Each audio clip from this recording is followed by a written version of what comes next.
Welcome back to Hoops Junction. Today we received word that Derek Fisher has been relieved of his duties. After accumulating a record of the past two seasons of 40 and 96, I cannot see why they fired Derek Fisher. Honestly speaking, I think Derek Fisher, he was not a great coach, but I think that he was like a great motivational speaker. I felt that, him being hired, that he had a knowledge base of the triangle system, so that's why it seemed like he'd be a great fit at first. But his lack of coaching knowledge and experience has shown itself. And there were a lot of games that the Knicks could have won, but there was no strategy played within the X's and O's. So he strictly left it up to the triangle, and the fact that a lot of players weren't familiar with the triangle kind of ended them losing a whole bunch of games. They lost a whole bunch of games this season as well by a few points, just by basic blunders, not calling timeouts or not fouling, little things, which I see the owner of the Knicks, he had enough. And you know that it didn't come from Phil Jackson. It definitely came from the owner. The owner was saying that, I like this experiment. I respect the experiment. I think it's great and all that. But now it's time for us to get down to the nitty-gritty. We got to find a real head coach that could take this team in a proper direction. It's kind of odd because the guy that hired him is his ex-coach, and they're good friends, and he had to lay down a directive and fire him. So I would love to be a fly on the wall, for that conversation. I could see Phil Jackson, call him in the office like, hey, so how you doing? I'm doing well, we're 8 games out. I think we could bring it out. I know the guys could do it. They have the fortitude, intestinal fortitude, and we're making strides. We could do it. And Phil's just like, yeah. A wise one once said, to know to quit when you're behind. And my friend Fish, I think the time is you're way behind now. I only could imagine that conversation. You gotta understand where I'm coming from, because it's like getting fired from one of your best friends. But my friend nailed it right on the head. My co-writer actually, Troy Went, he said that Derek Fisher is just a great motivational speaker. He's not really a great coach. So we wish him well. Unfortunately, it didn't work, and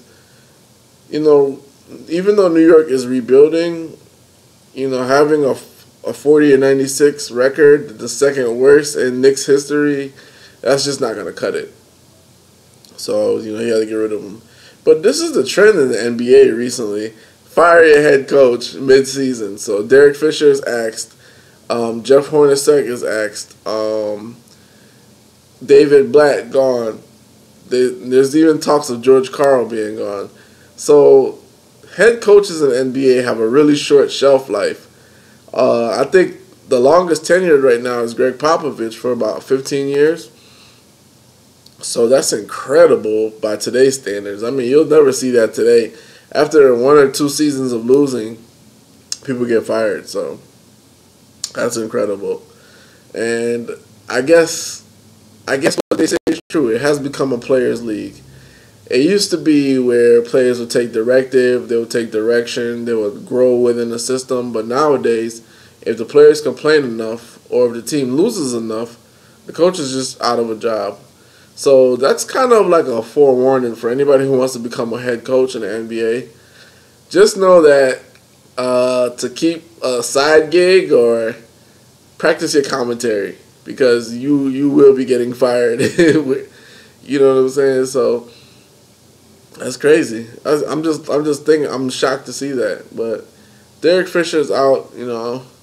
They had a really funny meme. It was like, well, since I'm not a head coach anymore, does that mean that Matt Barnes could go ahead and beat me up now, or whatever? So that's another topic. But I hope Matt doesn't get a hold of him.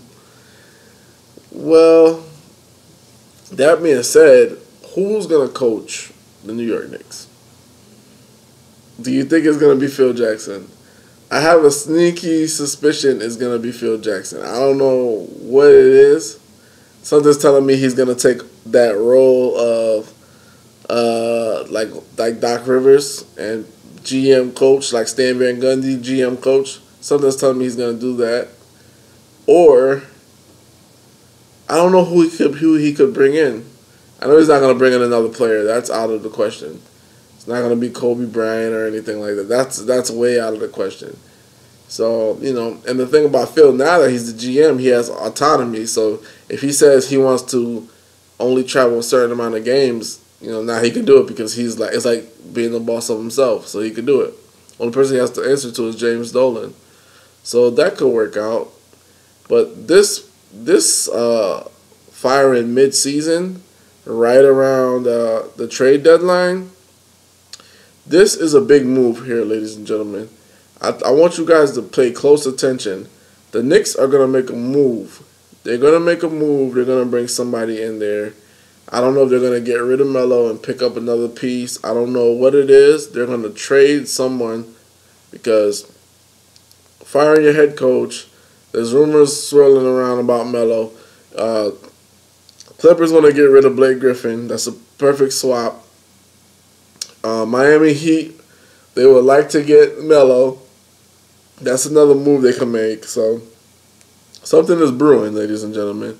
I don't know what it is, but Derek Fisher is just the first domino. So let me know what you think about this, and let me know if you think Derek Fisher deserved to get fired or not. This is Vlad from Hoops Junction, where hoops meets hoopla. Peace.